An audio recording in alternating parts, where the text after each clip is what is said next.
F B آئی officers یہ دیکھ کر پریشان تھے کہ جس جیل میں کسی قیدی کو کھلا بھی چھوڑ دیا جائے وہ پھر بھی بھاگ نہیں سکتا، وہاں اتھارٹیز کی ناک کے نیچے سے 3 پرزنرز آخر کیسے بھاگ نکلے۔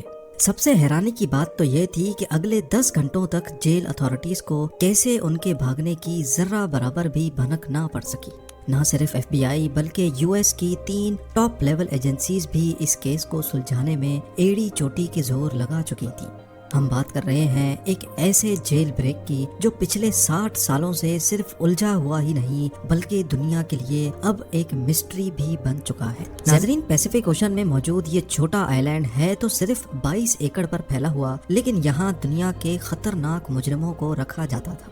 الکٹراز کے نام سے فیمس یہ آئی لینڈ سمندر میں ہی ایک بہت بڑے پتھر پر بنا ہوا ہے، اسی وجہ سے اس کو دی راک بھی کہا جاتا ہے۔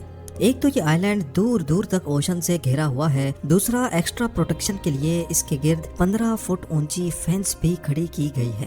جیل سارجنٹس کی 24/7 مانیٹرنگ کے ساتھ ساتھ، کیونکہ یہ پیسیفک اوشن کی اوپننگ میں موجود ہے، تیز ہوائیں اور اونچی لہریں اس آئی لینڈ کو ہمیشہ گھیرے رکھتی ہیں۔ ان سب کنڈیشنز کو دیکھتے ہوئے 1934 میں اس کو فیڈرل پریزن ڈکلیئر کر دیا گیا، جہاں حد سے زیادہ سیکیورٹی دی جاتی تھی۔ ان شارٹ، یہاں اگر کوئی ایک بار آ گیا تو خود سے نکلنا کسی بھی صورت ممکن نہیں تھا۔ اس جیل کو ان اسکیپیبل کا درجہ حاصل تھا، لیکن 12 جولائی 1962 کو الکٹراز کا سارا بھرم تب ٹوٹا جب 3 پرزنرز یہاں کی سیکیورٹی کو بڑی مہارت سے دھوکہ دے کر فرار ہو گئے۔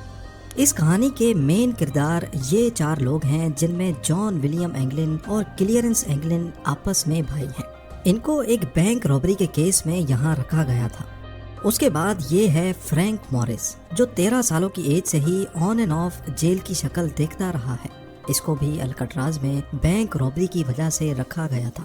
آخر میں یہ ہے ایلن ویسٹ، جو پہلے بھی کئی بار دوسرے جیلوں سے بھاگنے کی کوشش کر چکا ہے، اسی وجہ سے اس کو میکسیمم سیکیورٹی کے لیے الکٹراز میں رکھا گیا۔ ایلن ویسٹ اس جیل میں کافی عرصے سے ہے، اسی وجہ سے اس کو جیل کے کمپاؤنڈ کے بارے میں دوسروں سے زیادہ معلوم ہے۔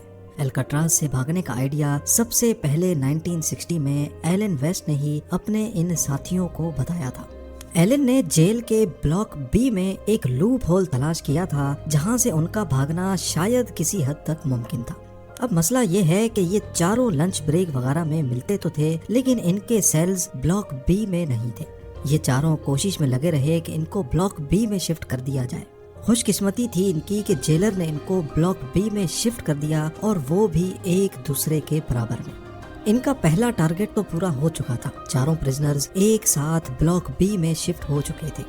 اگلے 2 سالوں تک یہ اپنے اپنے سیلز کے اندر ہی کیا کھچڑی پکاتے رہے، اس کی کسی کو کانوں کان خبر نہ پڑی۔ 12 جولائی 1962 کو روٹین کے مطابق صبح کے 7 بجے جیل اسٹاف تمام پرزنرز کو اٹھانے کے لیے نکلے۔ اسمبلی میں کاؤنٹنگ کی گئی تو ان میں 3 پرزنرز مسنگ تھے۔ جب اسٹاف نے تمام سیلز کو دوبارہ سے چیک کیا تو بلاک بی میں اینگلن بردر سمیت فرینک موریس کو اپنے ہی بیڈ پر سویا ہوا پایا۔ ان کو یہ بات بالکل بھی نارمل نہیں لگی اور انہوں نے سیل کے اندر جا کر ان کو اٹھانے کی کوشش کی۔ اسی دوران وہ کیا دیکھتے ہیں کہ تینوں سیلز کے بیڈ پہ صرف ڈمی ہیڈز پڑے ہوئے تھے۔ جی ہاں، وہ تینوں بھاگ چکے تھے اور انہوں نے سوپ، پلاسٹر اور کنکریٹ کے مکسچر سے بنا یہ ڈمی ہیڈ رکھ دیا تھا۔ ان میں سے ایک ہاتھ لگنے کی وجہ سے زمین پر گر کر ٹوٹ بھی گیا، جس کو اس فوٹو میں بھی دیکھا جا سکتا ہے۔ یہ منظر دیکھ کر پورے جیل اسٹاف کے ہوش خطا ہو چکے تھے۔ انہوں نے یہ سمجھ کر کہ پرزنرز آئی لینڈ سے باہر تو جا نہیں سکتے، پورے آئی لینڈ کی چھان بین شروع کر دی، لیکن کہیں بھی ان کا نام و نشان نہ مل سکا۔ سب کو ایک ہی چیز ستائے جا رہی تھی کہ اتنی ہائی سیکیورٹی میں ایک بھی نہیں، 3 پرزنرز بھاگے تو بھاگے کیسے؟ یاد رہے کہ ان بھاگنے والوں میں ایلن ویسٹ نہیں تھا، جس کا اصل میں یہ سارا پلان تھا۔ انویسٹیگیشن ٹیم بلوائی گئی اور ایف بی آئی کو بھی رپورٹ کیا گیا۔ یہ دیکھا گیا کہ تینوں اپنے سیل کی دیوار میں لگے چھوٹے وینٹ کو توڑ کر باہر نکلے ہیں۔ حیرانگی تو تب ہوئی جب دیوار کی پرلی سائڈ پر 3 نہیں بلکہ 4 سیلز کے وینٹ ڈیمیج تھے۔ جی ہاں، یہ چوتھا وینٹ ایلن ویسٹ کے سیل کا تھا، جو کسی وجہ سے اپنے وینٹ سے باہر نکلنے میں ناکام رہا تھا۔ ایلن ویسٹ کو اب اچھی طرح معلوم پڑ چکا تھا کہ اس کے بچنے کا کوئی چانس نہیں ہے، لہٰذا اس نے اسی بات میں اپنی بھلائی مانی کہ انویسٹیگیٹرز کو سارا پلان بتا دینا چاہیے۔ یہیں ایلن نے اعتراف کیا تھا کہ سارا پلان اصل میں اسی کا تھا۔ انہوں نے یہ ڈمی ہیڈز بنائے تھے اور اس میں لگے بال انہوں نے جیل کے اندر ہیئر کٹ کے دوران ہی چرائے تھے۔ چاروں سیلز کی بیک وال پہ ایک چھوٹا وینٹ تھا جس کی سائز 5 بائی 9.5 انچ تھی۔ ایلن کو ان سیلز کا لوپ ہول معلوم تھا کیونکہ وہ جیل کی مینٹیننس میں بھی کام کر چکا تھا۔ اس کو معلوم تھا کہ اس کی دیواریں صرف 6 انچ موٹی ہیں اور وینٹ کے سوراخ کو آسانی سے بڑا کیا جا سکتا ہے۔ 6 مہینوں سے چاروں پرزنرز موقع ڈھونڈ کر اس وینٹ کے گرد سوراخ کرتے تھے۔ وہ کچن سے چرائے ہوئے چمچوں کی مدد سے یہ کام کرتے تھے، جبکہ آخر میں انہوں نے جیل کے ویکیوم کلینر کی موٹر سے ایک ڈرل مشین بھی بنائی تھی۔ وہ اس کھدائی کو سیکرٹ رکھنے کے لیے اس کے آگے اپنے میوزیکل انسٹرومنٹ یا پھر کوئی سامان رکھ دیتے تھے۔ یہ سارا کام خاص طور پر میوزیکل آر کے دوران کیا جاتا تھا جب جیل بلاک میں کافی شور شرابہ ہوتا ہے۔ وینٹ ایک کوریڈور میں نکلتا تھا جہاں کوئی سیکیورٹی نہیں تھی۔ یہاں سے ایک ڈرین پائپ سیدھا بلاک کی چھت پر جاتا ہے جہاں وہ اکثر مینٹیننس کے لیے کام کرتے تھے۔ الکٹراز میں پرزنرز کو بزی رکھنے کے لیے ان سے مینٹیننس کا کام کروایا جاتا تھا۔ یہ چاروں پرزنرز بھی مینٹیننس کرنے چھت پہ جایا کرتے تھے اور اس بہانے وہ اپنے بھاگنے کے پلان کے لیے ہر چھوٹی سے چھوٹی چیز کا جائزہ بھی لیتے تھے۔ چھت سے وہ ایک اور پائپ کو یوز کر کے نیچے اترے اور پھر آئلینڈ کی 15 فٹ بڑی فینس کو ٹاپ کر بھاگ نکلے۔ انہوں نے اپنی ساری تیاری پوری کر رکھی تھی۔ ربڑ رین کوٹس کو جوڑ کر اپنے لیے ایک انفلیٹیبل رافٹ بھی پہلے سے ہی بنا رکھی تھی۔ یہ رین کوٹس جیل ایڈمنسٹریشن کی طرف سے ہی دیے جاتے تھے جو وہ بہانے سے اکٹھے کرتے جا رہے تھے۔ اس کے علاوہ رین کوٹ سے ہی انہوں نے اپنے لیے لائف جیکٹ کی طرح کوئی چیز بھی بنائی تھی جو کہ رافٹ کے کام نہ کرنے پر ان کو پانی میں ڈوبنے سے بچائے گی۔ پر ایف بی آئی کے لیے اصل سوال ابھی تک یہی تھا کہ بھاگنے والے پرزنرز اب کہاں ہیں۔ ان کے چوتھے ساتھی ایلن ویسٹ نے بتایا کہ پلان کے حساب سے ان کو سب سے پہلے الکٹراز کے نارتھ میں اینجل آئلینڈ سے گزر کر مین لینڈ میں اترنا تھا جہاں سیکیورٹی نہ ہونے کے برابر ہوتی ہے۔ وہاں سے ان کو ایک گاڑی اور کچھ کپڑے چرانے تھے۔ الکٹراز کے گرد سارے مین لینڈز پر چھان بین کی گئی لیکن کہیں سے بھی چوری یا رابری کی کوئی رپورٹ نہیں ملی۔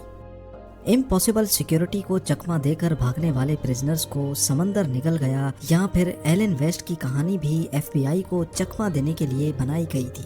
ان تینوں کا کہیں کوئی نام و نشان نہیں مل رہا تھا۔ بلاک بی کی چھت پہ موجود فٹ پرنٹس جہاں یہ ساری چیزیں بنائی گئی تھیں وہ سیکرٹ ورک شاپ اور جس پائپ پر لٹک کر وہ نیچے اترے تھے اس پر پیروں کے نشان دیکھ کر یہ تو ویریفائی ہو گیا کہ ایلن ویسٹ کی کہانی جھوٹی نہیں ہے۔ اب ایف بی آئی کے ساتھ ساتھ coast guards, bureau of prison اور یو ایس مارشل سروس کو بھی اس کیس میں شامل کر کے سمندر میں پرزنرز کو ڈھونڈنا شروع کر دیا گیا، پر ان کو کہیں بھی نہ پرزنرز ملے اور نہ ہی کوئی رافٹ یا پھر لائف جیکٹ۔ یہ پولیس کیس سے ہٹ کر اب ایک مسٹری کیس بننے جا رہا تھا۔ اگلے 4 دنوں میں کوسٹ گارڈز کو تیرتا ہوا لکڑی سے بنا ایک پیڈل ملا جو کہ مانا جاتا ہے کہ اس رافٹ کا ہی پارٹ ہے۔ اس کے بعد رین کوٹ سے بنے 2 بیگز بھی ملے جس میں پرزنرز کا پرسنل سامان جیسا کہ فیملی فوٹو اور لیٹرز وغیرہ موجود تھے۔ اس سے یہ اندازہ لگایا گیا کہ تینوں پرزنرز زندہ مین لینڈ پر نہیں پہنچے کیونکہ یہ آئٹمز ایسے ہیں جن کو کوئی بھی پرزنر آسانی سے نہیں چھوڑتا۔ کوئی بھی ڈیڈ باڈی 2 دنوں کے بعد پانی کے سرفیس پہ فلوٹ کرنے لگتی ہے، لیکن اگلے کئی مہینوں تک انویسٹیگیشن ٹیم کو نہ کوئی باڈی ملی نہ کوئی باڈی پارٹ۔ ایک تھیوری یہ بھی ہے کہ تینوں پرزنرز رافٹ سے نہیں تو سوئم کر کے مین لینڈ پہنچ گئے ہوں گے، کیونکہ 1962 میں اسکیپ کے بعد ایف بی آئی نے انگلن بردرز کی فیملی پر کڑی نظر رکھی ہوئی تھی۔ ان کے ایک بھتیجے ڈیوڈ وڈنر نے ایف بی آئی کو بتایا کہ جان اور کلیرنس کے بڑے بھائی نے موت کے وقت اپنی بہنوں کو بتایا کہ ان کے بھائی صحیح سلامت موجود ہیں اور وہ ان کے ساتھ کانٹیکٹ میں ہیں۔ کئی فیملی ممبرز نے ایف بی آئی کو یہ بھی بتایا کہ فیملی میں چھوٹے بڑے دن پر 2 خواتین عجیب سے میک اپ میں دیکھی گئی ہیں جو شاید جان اور کلیرنس ہی بھیس بدل کر آتے ہیں، لیکن اس کے بعد وہ دونوں خواتین کبھی نظر نہیں آئیں۔ اس کے علاوہ اسکیپ کے 15 سالوں کے بعد انگلن بردرز کے کزن نے برازیل میں دونوں بھائیوں کو ایک کلب میں دیکھا اور ان کی فوٹو بھی کیپچر کر لی۔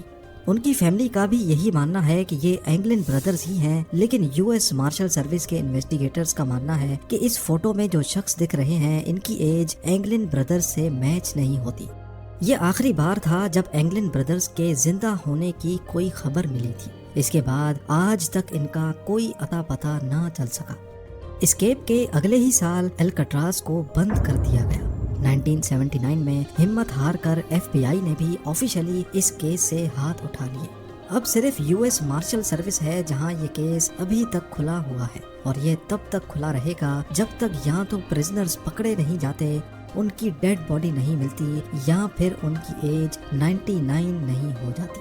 الکٹراز آئلینڈ کو آج ایک نیشنل پارک میں بدل دیا گیا ہے، جہاں ٹورسٹ بلاک بی کی انہی سلاخوں کو دیکھ سکتے ہیں جہاں 60 سال پہلے اینگلن بردرز، فرینک موریس اور ان کے ساتھی ایلن ویسٹ قید ہوا